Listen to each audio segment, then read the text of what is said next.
Bonjour à tous, aujourd'hui je vous propose de découvrir Non-Shall Intrude et de partager mon analyse avec vous. Non-Shall Intrude est la dernière proposition des développeurs de l'équipe Aeterna Ludi et édité par Grab the Games.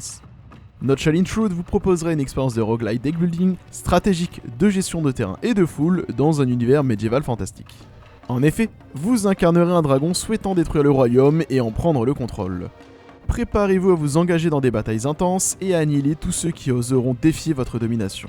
Des centaines de soldats et autres héros essayeront de vous arrêter, mais seulement y arriveront-ils? Et oui, pour une fois, le jeu vous proposera d'incarner un boss de raids, le méchant de l'histoire et qui n'a jamais rêvé d'être de l'autre côté du miroir. Disponible depuis le 21 janvier 2025 en version 1.0, je vous propose de découvrir si vous devez souffler la destruction sur le royaume des mortels. Visuellement, c'est propre mais simple. La direction artistique a un effet très dessin crayonné presque fait en papier. Ce n'est pas déplaisant du tout, au contraire. Les différents environnements et régions que vous pourrez parcourir sont très diversifiés et soignés et vous permettront une immersion dans cet univers. Cependant, le jeu manquera à mon goût d'animation des différents protagonistes. À ce jour, elle reste plutôt simple et limitée, c'est dommage. La bande originale est assez simple et sera un des points faibles du jeu. Assez limitée par le nombre de musiques, elle vous plongera dans une ambiance épique à base d'orgues, de percussions et de voix. Les boucles sont assez courtes et répétitives et vous aurez rapidement envie de les couper. C'est dommage car pour moi c'est un élément central du jeu qui arrive à me plonger d'autant plus dans son univers. Côté gameplay, le jeu s'en sort très bien. Il reprend les codes du deck building mais vous propose d'incarner un méchant dragon qui vient se réveiller pour répandre la destruction. Vous gagnerez donc, au fur et à mesure de votre progression, de nouvelles cartes qui enrichiront votre deck. Vous trouverez également des artefacts, passifs, apportant des bonus comme rendre vos combinaisons d'éléments plus puissants. D'ailleurs, parlons des combats et de son fonctionnement. Les combats vous plongeront dans une vue rappelant les Heroes of Might and Magic avec une grille hexagonale. Votre personnage sera fixe sur le côté gauche et vos adversaires arriveront par le côté droit.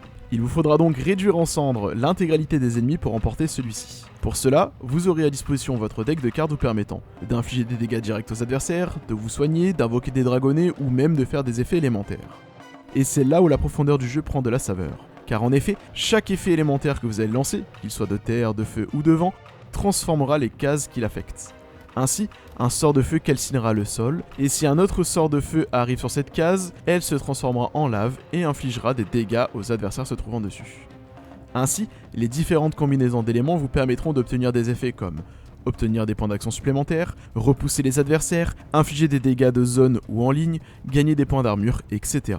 Il faudra donc bien réfléchir à votre tour pour optimiser les combinaisons des effets élémentaires et être le plus impactant. Cette mécanique est vraiment propre au jeu et vous demandera d'anticiper les actions de vos adversaires en piégeant et utilisant le terrain à votre avantage. En effet, ceux-ci avancent pour les corps à corps et vous blesseront une fois au contact, les archers à distance et autres lanceurs de sorts vous blesseront dès qu'ils seront à portée, et le héros de l'armée aura aussi son deck de cartes et des effets propres à sa classe. Les effets de la carte en cours seront visibles dès le début du tour pour vous permettre de vous y adapter. Vous aurez également une barre de rage qui se remplira au fur et à mesure du combat et qui pourra être consommée pour infliger des dégâts à l'ensemble des ennemis, un peu comme une limit break à la Final Fantasy. Enfin, votre barre de vie aura 3 séparateurs marquant des phases, comme dans un MMORPG. De ce fait, chaque phase aura un impact sur vos actions de boss.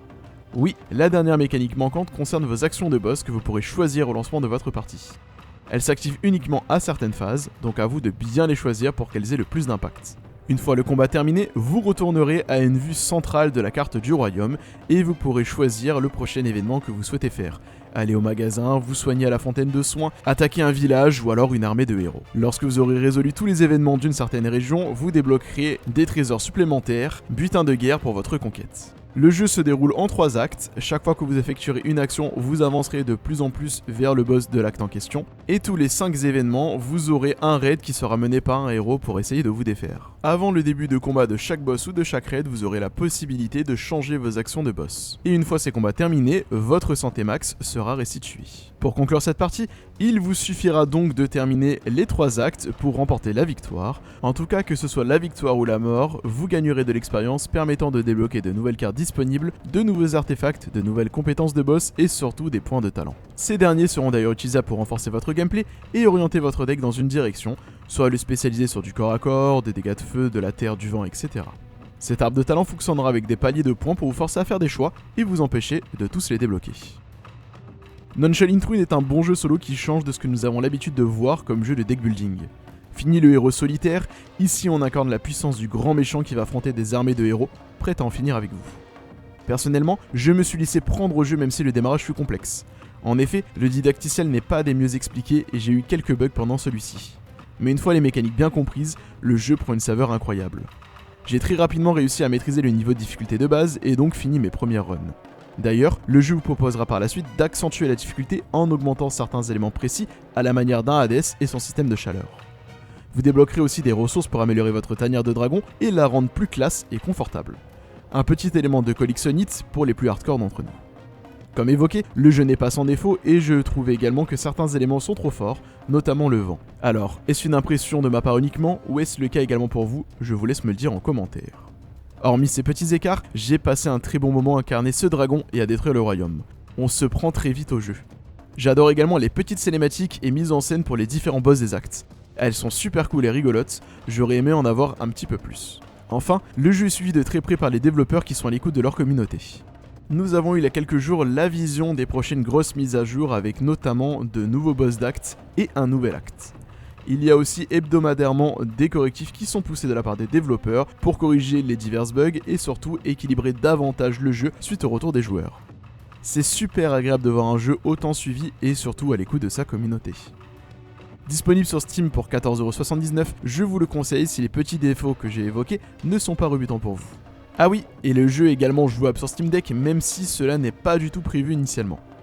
En effet, pour cela il faudra simuler la souris ou jouer en mode tactile et ça se fait sans grosse problématique. Je croise les doigts pour avoir une adaptation officielle des développeurs. Pour conclure, Non-Shall Intrude est peut-être passé inaperçu pour un grand nombre de joueurs, mais il propose une expérience différente du marché. Si vous voulez passer de l'autre côté du miroir et prendre le rôle du méchant de l'histoire, alors il est fait pour vous. Avec ses mécaniques de jeu et son système qui sortent de l'ordinaire, vous vous prendrez rapidement au jeu et vous aurez envie de toujours relancer une nouvelle partie pour voir si vous arriverez à détruire le royaume. J'espère que cette vidéo vous aura été utile, si c'est le cas, n'hésitez pas à vous abonner et à aimer la vidéo. Vous pouvez également nous rejoindre sur le Discord de la chaîne pour discuter avec l'ensemble de la communauté, vous le retrouverez en description. Et enfin, n'hésitez pas à me dire également en commentaire ce que vous pensez du jeu et quels sont pour vous les éléments les plus puissants de Non-Shall Intrude.